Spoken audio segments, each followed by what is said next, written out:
Alright, what's up guys? It is currently 7:25 ng gabi dito sa Edmonton, Alberta. It's me again, Jerry Domingo, Specialty Finance Manager, owner ng Pinoy Car Talk sa Facebook, Instagram, and sa YouTube. So I got a special request from one of my followers, to do a Facebook Live video on this vehicle. I guess they wanted to see kung ano yung mga features niya, ano yung mga meron yung sasakyan niya. So you know what, I have some time before I go for today, so I figured, kakatapos lang natin ang delivery.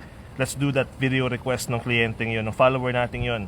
So if you're watching right now, here's yung request mo. Guys, you are looking at a 2021 Honda Pilot Black Edition. So, just like yung Ridgeline, the Black Edition is yung pinaka-top trim level na meron when it comes sa Honda Pilot. So Honda Pilot is one of those really popular vehicles sa Filipino community, mainly because it's Honda, right? Parang Toyota, Honda, alam niyo naman. But at the same time, yung features kasi niya, ang dami, napakaganda. Especially if you go all out for something like this, which is yung top of the line trim level. So if you guys are in the market right now, you're considering, you want to get into a 7-seater or 8-seater family vehicle, right? And, you're in that market thinking na, bibiling ko ng sasakyan, that's it, yun na yung last, di na ako papalit ulit.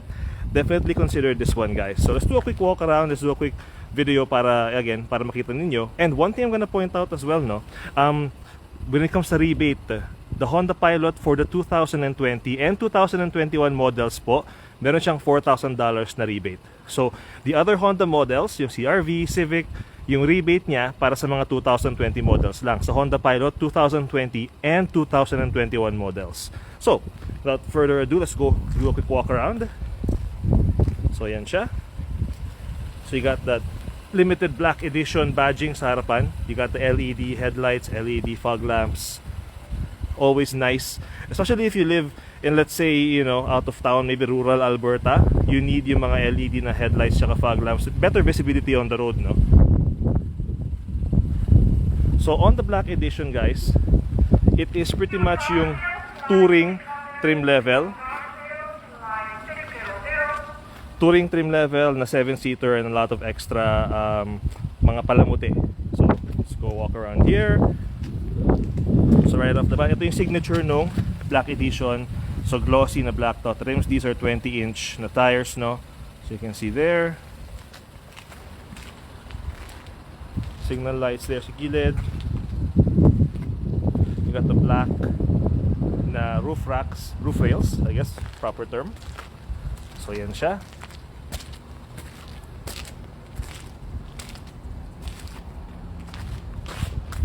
Black Edition.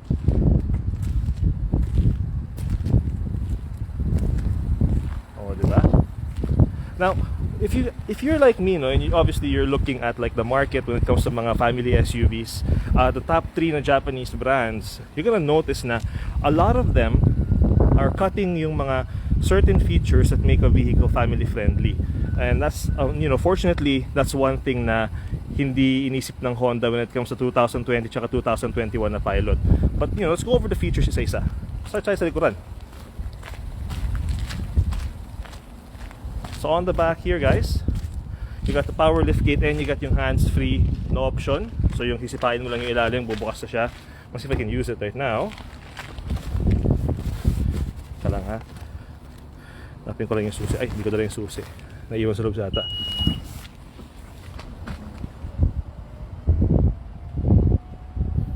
So sa likuran, space wise, guys, very good space here. Kahit nakataas yung third row niya, as you can see there, very considerable space for cargo, groceries kung naman ang gusto mo ilagay.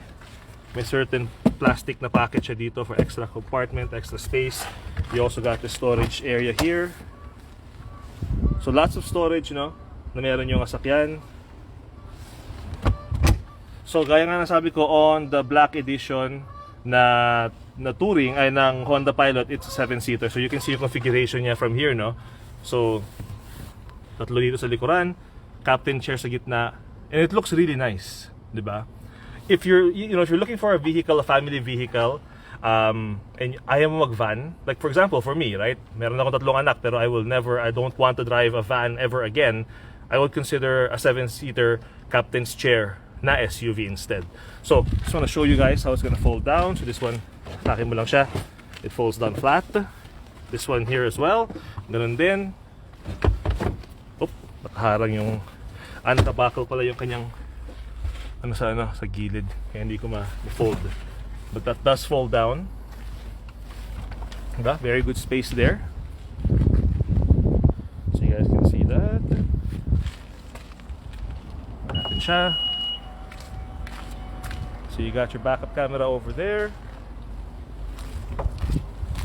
Now, punta naman tayo sa, I think the best part, no, if you're looking for a family vehicle, yung captain seats na configuration. So normally, on all the other Japanese brands, to get the captain seat configuration, you really have to go up to the highest trim level. For example, yung nabenta natin dati na Highlander na Platinum, right? You have yung captain seats sa Platinum. All the other trim levels, walang captain seats. Sa Honda, ganun din. Sa Touring trim level lang, tsaka sa Black Edition, meron yung 7-seater na captain seats configuration. The most affordable, guys, ng mga Japanese na SUV na merong captain seat configuration is yung Subaru Ascent. The Touring trim level, yung mid-trim, meron siyang option for captain seats. But going back to what I was saying, no, for me, for example, as a father of 3 kids, right? Having yung captain seats configuration allows the kids to have their own space.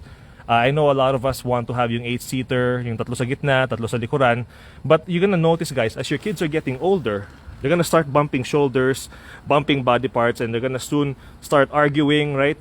He touched me, she touched me, mom, dad, pag-aaway-aaway na. So if you have something like this, one child can sit by himself, one child can sit by himself.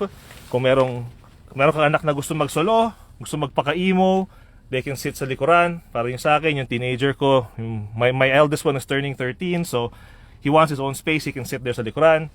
And yung accessibility nung space sa gitna, yung madali kang makakalabas-pasok. Kasi if you're like me, nakapag-drive ka na ng mga SUV, family SUV na bench yung upuan sa gitna, 'di ba? Para sa mga parents na nanonood, 'di ba? Alam niyo kung gaano kahirap yung para makapunta ka sa likuran, kailangan mong i-fold down ito, slide down ito. Sa case nito, ng 7-seater na Honda Pilot, you can easily go around. Nasa likuran ka na. And these seats also fold down as well. 'Di ba? So if you take a look there, guys, ayan yung kanyang legroom sa likuran. So of course, just like all the other SUVs, right? Wala siyang masyadong legroom sa likuran. Space mainly pang bata or pang maliit na adult. But it kind of makes up for it kasi nga, yung space dito sa gitna. You also got the armrests here, which I think are really nice, no? If you're an adult or a teenager sitting down there, it makes the trip more relaxing, especially kung mahilig kayo mag-long drive na mag-anak mo. Now, the one thing that I like, what I was mentioning, one thing na hindi kinalimutan ng Honda sa mga family vehicles is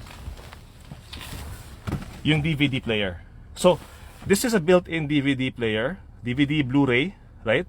Which is perfect kung meron ka mga anak na maliliit, right? You wanna keep them entertained, magabiyahe kayo ng mahaba, you can pop a DVD. Now, if your kids are, let's say, parang sa akin, mga gamers, 10 years old, 13 years old, the cool thing about this is, aside from the fact na heated seats, heated yung captain seats niya, if you notice, may HDMI port. HDMI port, may power plug. So, what that means, they can bring yung kanilang game consoles. Now, I know you're probably thinking, well, there's no point magdala ng PlayStation, there's no point magdala ng Xbox para isaksak dito kasi karamihan naman ng games ng mga bata online, right? Well, the Honda Pilot has yung AT&T enabled na internet connection. Of course, it's a subscription service, right? But you do have that option available to you, right? So there you go. May remote din yung DVD player. Oops, nahulog. May remote siya, may headset siya na kasama. There's 2 headsets na kasama. So if your kids wanna listen to whatever they're watching and ayaw mong may storbo, they can keep their headsets on habang nanonood sila dito. Not just DVD, guys. If you have movies sa USB, pwede nyo yung gamitin dito kasi may USB port siya. You can plug in your USBs and watch the media from there. So again, parang sabi ko nga, family vehicle, meron siyang DVD, meron siyang screen, you got the heated seats, which, I'll give you an example. Pinoy out ko sa video ko dati, on the Toyota Highlander na Platinum, wala silang DVD player, wala silang screen. Sa pinaka top trim level na yun, ha, Wala silang DVD tsaka wala silang screen. Same thing sa Subaru Ascent. As much as I recommend yung Subaru Ascent, the premier trim level, if I remember correctly, wala siyang DVD player din. The Nissan Pathfinder, I believe, has a DVD player, but yung sa headrest siya. So, you know, not my thing. But again, if you're looking for a family vehicle na may mga features na ganyan, the Honda Pilot will have it. Now, let's say for example, hindi mo ma-afford yung Black Edition. The DVD player is available on the EXL RES, Rear Entertainment System na trim level. So you do have that option available to you. Now, one cool thing as well na meron to is it has a panoramic sunroof sa likuran. Diba? Very nice. And it has a separate sunroof dito, a moonroof dito sa harapan. So lots of nice features. Again, very family-centered, family-centric, no? It's the vehicle is designed, I think, making it comfortable pa magbiyahe ang isang pamilya, especially if you have little kids nga. You know, little stuff like, you know, for example, yung heated seats yung sa captain chair, may visor siya dito to keep the sun out. Ayan.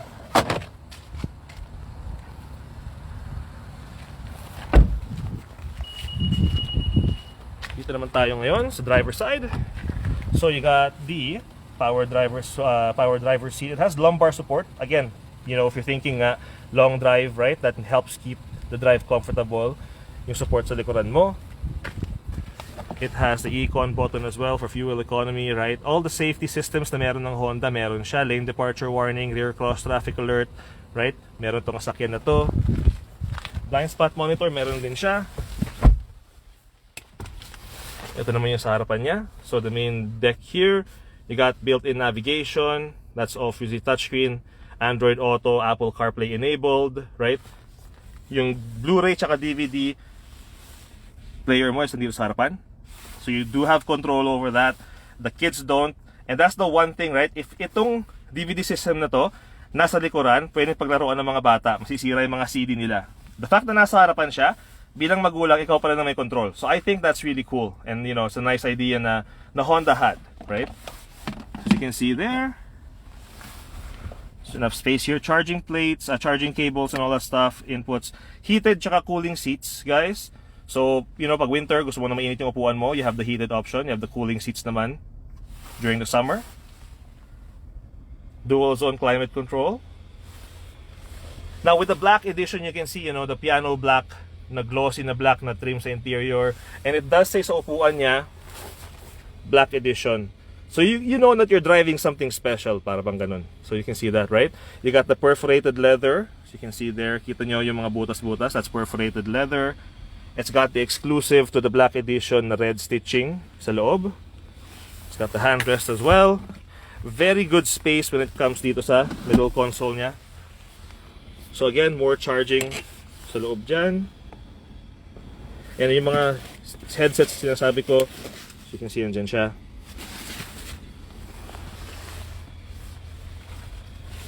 Now let's look at the backup camera so you guys can see. Now this is one of the things na ako personally, I'm not a big fan of this, but I guess this is the way that the future is going, is yung switching natin, no? We've gone to the button system with this one here, which is, you know, standard na sa mga karamihan ng mga top of the line trim levels ng mga Honda na vehicles. So you got yung park mo, you got your reverse, yung backup camera, yan. So neutral, drive. So all the push of a button na nakapanibago, I know, but that's kind of the way the future is going. Push button start, guys. So it is the black edition, so top trim level, so built-in ng remote starter. Let's put that on park so I can show you guys the rest of this. So digital speedos, you can see there. Halang ha, just trying to find yung ibang options niya dito. Heated steering wheel din pala, guys, sorry, forgot to mention that. Heated steering wheel siya. So overall, a very beautiful vehicle, no? Parang sabi ko, this is the top of the line that Honda has to offer sa mga trim level wise. Diba? Rain sensing head, ano yung kanyang wiper blades din as well. So overall, a very nice vehicle, a very beautiful vehicle. Parang sabi ko nga, if you know, if you're in the market for a 7-seater family SUV and, you know, tingin mo kaya naman ng budget na mag-splurge, right? Of course, I never encourage you guys to go over your budget. Alam nyo yan, if long-time follower ko kayo. But if you do have that option, definitely consider this vehicle.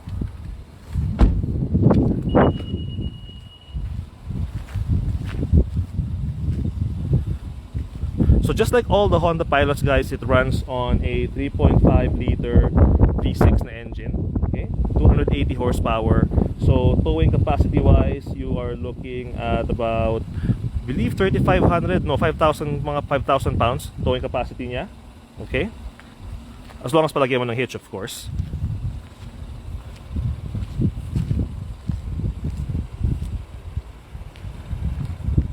So it is one of many family SUVs in the market, right? But given the fact that it is a Honda, you know na cost of ownership, maintenance wise, mura lang siya. It is a regular engine V6, so hindi mo kailangan lagyan ng premium.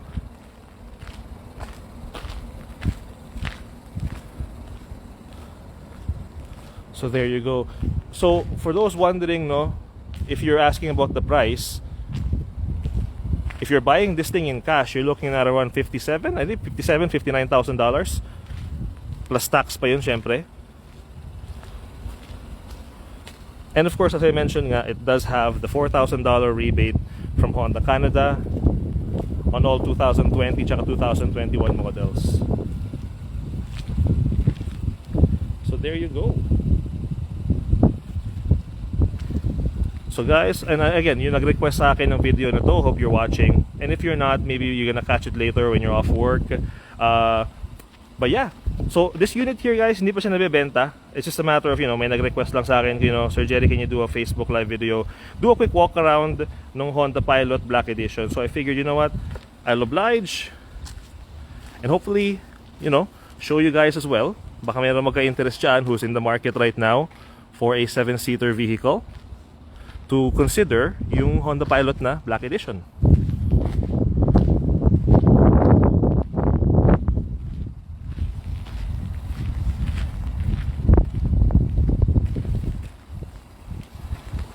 Oops.